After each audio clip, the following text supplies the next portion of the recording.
Expiry date হচ্ছে কিনা মেডিসিনের সেগুলো দেখে নেওয়া সঠিক সময়, এক্সপায়ারি হচ্ছে কিনা স্যালাইন দেখে নেওয়া, এক্সপায়ারি হচ্ছে কিনা অক্সিজেন দেখে নেওয়া।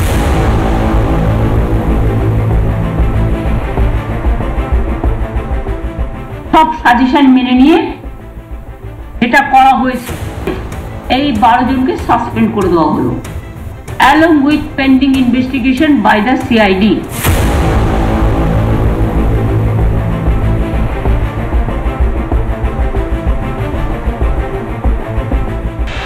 6 জুনিয়র ডাক্তারকে সাসপেন্ড করার পরই পূর্ণাঙ্গ অর্থাৎ সম্পূর্ণ কর্মবিরতির কথা ঘোষণা করেছিল।